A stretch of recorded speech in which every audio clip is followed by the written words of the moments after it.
बांग्लादेश में जो कुछ भी हुआ है उसको लेकर पड़ोसी देश के नाते चिंता होना,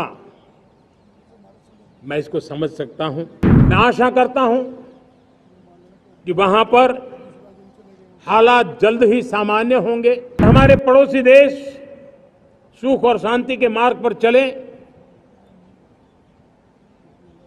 शांति के प्रति हमारा कमिटमेंट है। बांग्लादेश में जो कुछ भी हुआ है उसको लेकर पड़ोसी देश के नाते चिंता होना, मैं इसको समझ सकता हूं। मैं आशा करता हूं कि वहां पर हालात जल्द ही सामान्य होंगे, खास करके 140 करोड़ देशवासियों की चिंता कि वहां हिंदू, वहां के अल्पसंख्यक, उस समुदाय की सुरक्षा सुनिश्चित हो। भारत हमेशा चाहता है कि हमारे पड़ोसी देश सुख और शांति के मार्ग पर चले। शांति के प्रति हमारा कमिटमेंट है, हमारे संस्कार है।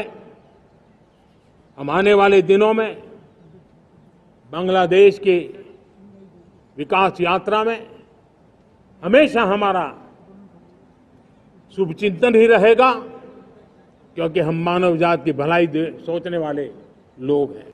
हमारे देश में सुप्रीम कोर्ट ने बार बार यूनिफॉर्म सिविल कोड को लेकर जो चर्चा की है, अनेक बार आदेश दिए हैं, क्योंकि देश का एक बहुत बड़ा वर्ग मानता है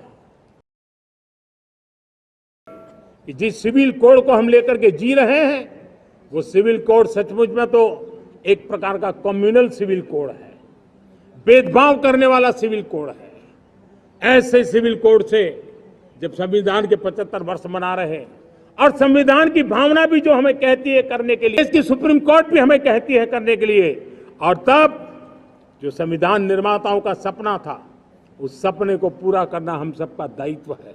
और मैं मानता हूं इस गंभीर विषय पर देश में चर्चा हो, व्यापक चर्चा हो, हर कोई अपने विचारों को लेकर के आए और उन कानूनों को,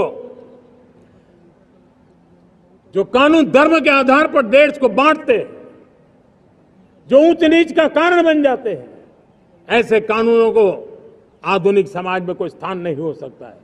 और इसलिए मैं तो कहूंगा अब समय की मांग है कि देश में एक सेकुलर सिविल कोड हो।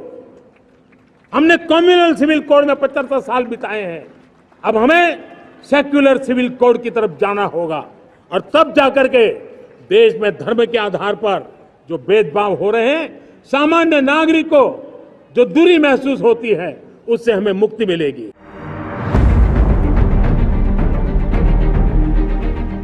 CEN न्यूज, देश प्रदेश की ताजा तरीन खबरों के लिए CEN न्यूज को सब्सक्राइब करें और रहें पल पल की खबर से हर पल बाखबर।